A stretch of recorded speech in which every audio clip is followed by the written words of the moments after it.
I've worked for all the bookshops, where all in this sentence means 6 London-based stores. But those have included the biggest bookshop in London, the oldest bookshop in London, and now I finish up my final 3 days of bookselling in the newest bookshop in London. At least, I think it's still the newest. I haven't been able to ascertain whether anyone else has built any in the last 3 or so months. The secret is, all bookshops are kind of the same, in that all bookshops serve a good amount of people who simply cannot wrap their heads around the fact that, as a member of staff, you haven't read everything. I am just Googling most of your questions. When you say you read a really good book about dogs in 1930s Yugoslavia, or you saw a film recently with that actor who always looks like he's midway through a colonoscopy and apparently it's based on a book. All I'm doing is taking those words you say, sticking book on the end, and then praying to the god of search engines that he will take pity on my plight. Also, if you know nothing about a book, not one smidgen of information,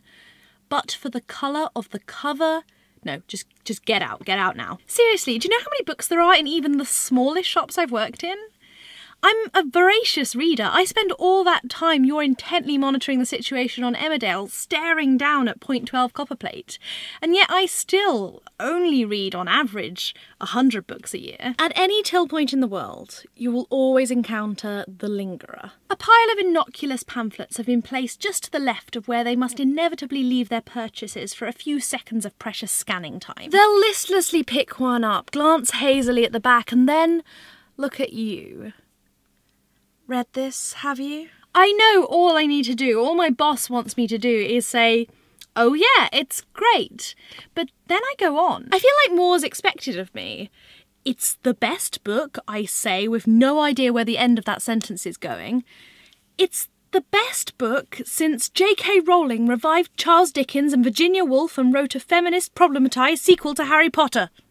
If I admit that I haven't read something, it's generally met with a look of pure horror. Sometimes I feel like I've let slip that the book they've picked up is actually the worst book in the world and they are just a complete idiot for even considering buying it. I end up then defending their book, trying to allow them to make their supposed purchase by debasing my own reading tastes. No, I haven't read the latest Booker Prize winner, but that's not its fault. No. I'm only into hardcore zombie erotica, and although Flanagan has a few rather vivacious cadavers littered about the pages, they're simply not humping off limbs quite vigorously enough for me. I've fallen into the trap, of which I suspect all booksellers must be guilty, of just lying my arse off. Customers will look at you with such pleading as they present their book to you and ask you to corroborate their choice. Or don't even ask, assume. Because you work in a bookstore, how could you possibly have not read a book that received a 300-page review in The Economist last Saturday? You nod and force some sort of strangled affirmative through a rictus grin. You learn the dangers of it, though. It's always followed up by a DI-style close examination that forces you to murmur vague, glittery-sounding things that are so bland they can never be accused of possibly meaning anything. The ending was fantastic. Such a strong lead. Beautiful language. Because most books have languages and leads and endings.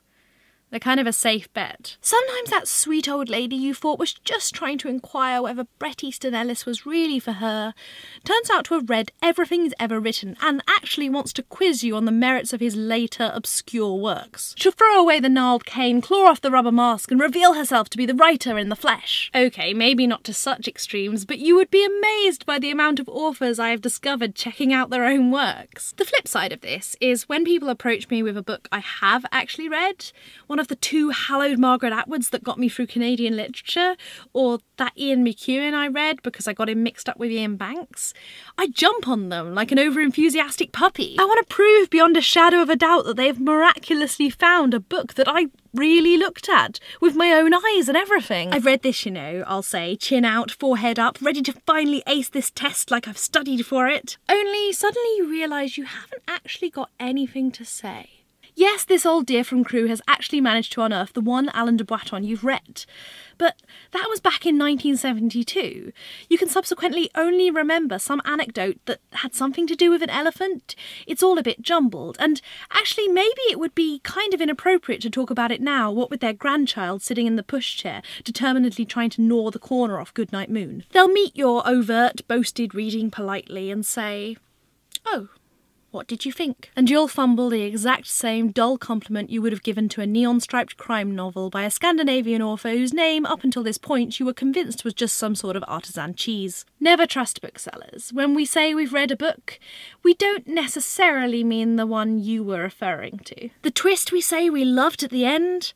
I'm sure if we'd actually been faced with it, we would have guessed it 60 pages previously and felt rather smug about the fact. In fact, some evenings, some few and rarefied times, we don't actually read at all. We leave our books to roll around in the bottom of our handbags with the moth carapaces of 4,000 shed receipts and the mummified remains of a cheese and pickle sandwich, and instead turn on the telly to see what soulless drone is being sacrificed to Alan Sugar this week. Maybe someday we'll learn to survive without a sip of bake-off shenanigans, or tearing up over some unlikely siren's discovery on The Voice. And then, maybe then, we'll read a whole nother book, which we'll probably lie to you about as well. Bye, guys.